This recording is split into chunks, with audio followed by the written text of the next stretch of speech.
Assalamualaikum warahmatullahi wabarakatuh. Diriwayatkan dalam suatu hadis, apabila hari kiamat sudah terjadi, kemudian terjadilah hari pembangkitan, maka yang pertama Allah bangkitkan di antara makhluk-makhluk yaitu malaikat Jibril, Mikail dan Israfil serta Israel alaihimussalam. Kemudian malaikat Israfil dengan langsung mengambil sangkakala dari arasy. Lalu Allah subhanahu wa ta'ala membangunkan malaikat Ridwan seraya berfirman, wahai Ridwan, hiasilah syurga-syurga dan siapkanlah pakaian-pakaian bagi Nabi Muhammad beserta umatnya. Lalu datanglah beberapa malaikat dengan membawa burak, mahkota, liwaul hamdi, bendera pujian, dan dua macam pakaian dari pakaian syurga. Kemudian yang pertama Allah bangkitkan dari golongan melata adalah burak. Maka Allah subhanahu wa ta'ala berfirman kepada malaikat, kenakan pakaian padanya.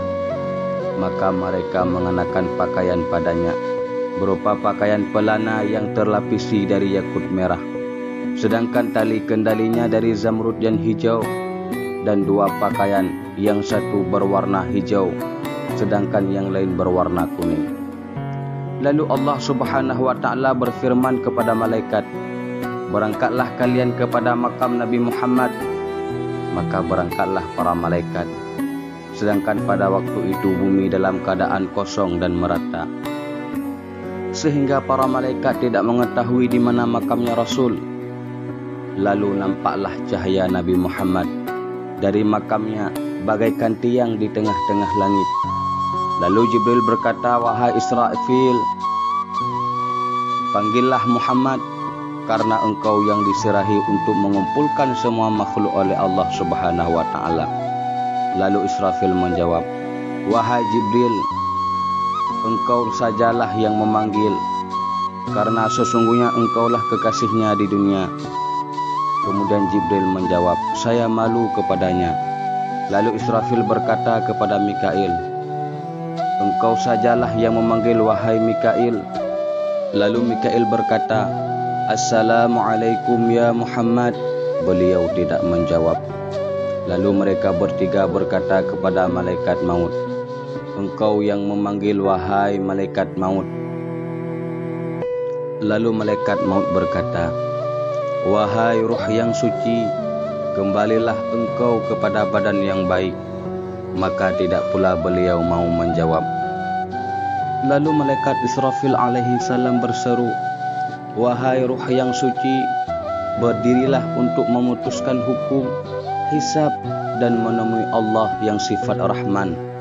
Maka terbelahlah makam Rasulullah, sedangkan beliau dalam keadaan duduk di makamnya dengan mengibas debu dari kepala dan jenggotnya.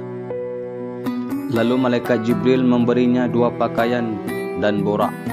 Kemudian Rasulullah bersabda, wahai Jibril, hari apakah ini?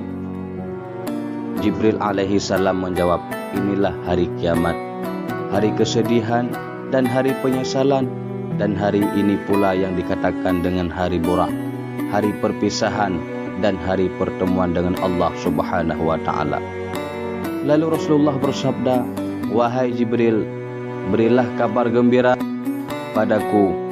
Maka Jibril menjawab, syurga telah dihiasi karena kedatanganmu, sedangkan neraka telah ditutupi.